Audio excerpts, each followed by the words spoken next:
Hey, Tony Gadsden here, Car Chronicles. Just wanted to pop in, remind you, thinking about just mindset and just blessings and understanding that what we receive is based on what we put out. And to the fellas, had a talk the other day for the fellas. If you ain't get to see it, go see it.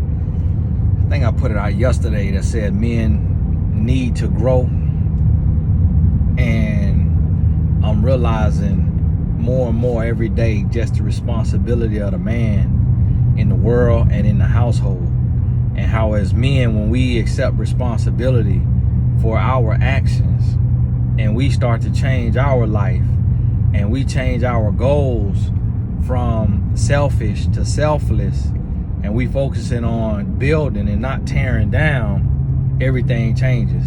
Not just in your own life, but around you, your community. You become the example that people can look up to, that young men can look up to and see a different way out. See that you can be a man, have standards, have morals, have integrity, not fit in with the crowd and still be blessed. And so that's really what we got to understand as men. And it's a daily struggle, daily battle, working on yourself, growing and addressing those vices. But you got to do it. You got to do it, because if you're not growing, you're dying. And you got to go anyways one day, but don't go faster by your vices that you are enabling and feeding on a daily basis.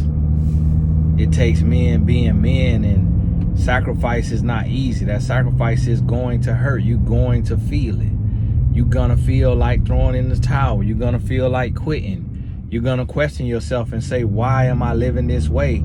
Instead of doing what comes easy, instead of feeding my flesh and doing what I want to do, doing what feels good, why am I sacrificing and dying out to self, to my flesh? What is the reward?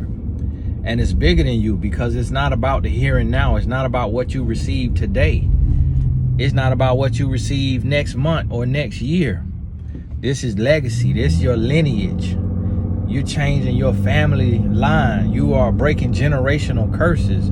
You're going from men who couldn't keep a woman, couldn't marry and be faithful, to men who seek to be married and to be faithful, to men who can lead by example instead of men having to be a statistic, one of the examples on the wrong side of the road. You in a place to where you can shift that and you can change that. And you got to stop looking left and right and trying to compare yourself to the next man and trying to identify with what you think is cool.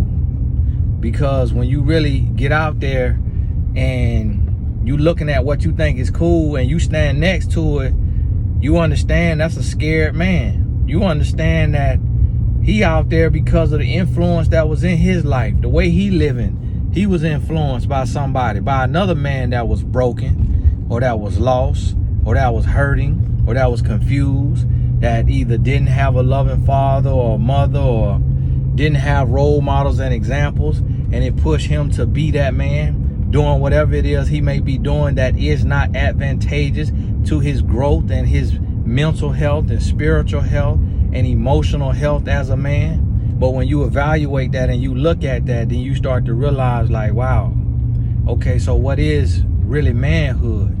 What is manhood? Manhood is accepting 100% responsibility for your life.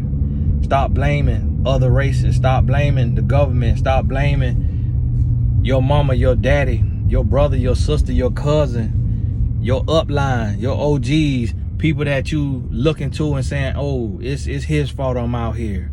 Oh, he got me out here. Oh, he made me this way. It's my daddy's fault because he wasn't there. You got to just look yourself in the mirror and say, okay, now I'm a man. Now what am I going to do? What am I going to do? What am I going to represent? When my son and my daughter look at me and they see me, what will I represent? What will they see? Will they see brokenness? Will they see me cursing their mama out? Will they see me high? Will they see me drunk? Will they see me cursing like a sailor, like I ain't got no sense? What will they see? And when they see that, what will they gain from that? Do they learn from that? Can they interpret what they're seeing? Or is it just passing down generational curses because I refuse to confront the pain that I'm feeling, whether it be abandonment, whether it be being mistreated, being bullied, being ostracized, alienated, talked about, looked down on, whatever it may be. You have to get to the root of that pain, and you got to address the root, and you got to evaluate where the brokenness was introduced to you at, and then you got to see how and why you should change it. And when you do that and you start to adjust and you start to shift, now you start to see something different happen. Now you start to see your life begin to change. And that's when you break those generational things that's been passed down, that's keeping your family line dysfunctional. And so every man down to the man has to make the assessment and then make the adjustment. And when you do that, you'll start to see the shift in the atmosphere, the shift in the culture of your family, of your household, of your community. And then each one reaches one and teaches one, and you start to see things change. So if you can be raised up and you can reach 10 people, somebody reach 100 people, somebody reach 1,000 people, how many ever views this video receives, that's how many people was reached. So I'm my father's son, but I'm raising 2 sons. So with each generation, we got to get better. So if I reach 1 million, I want my sons to reach 5 million or 10 million with their message, with their voice, with their life, with their example. And if they don't reach the masses, as long as they can be solid, standing on their own 2 feet, doing the right thing for their household, then they still move the needle. They still change the narrative of what a man like them, who looks like them, what people think and perceive of them. They change that, and they change that for their sons and their daughters. So now from me on down, my lineage, my legacy is doing something different, something better, the hybrid, the upgrade of what those that come before me did. They laid the groundwork, and they went through what they had to go through, and they dealt with it the best that they could. And I have to see that. And now I got to realize it's my turn to stand on the shoulders of giants. Instead of going down the same exact path, doing the same exact thing, tripping in the same potholes and pitfalls as they did, I got to look at it, and now I got to realize I got to blaze another trail if they fell short. But not only do I blaze that trail and let my success and my growth look like luck, I can't do that. I got to identify the blueprint that I implemented, and now I pass that blueprint down to my children. And that's how you start to shift things. But in order to do that, you first have to mature, and you got to grow up, and you got to confront yourself, because it's things that you're doing that is not healthy for you or your family, your children, your woman.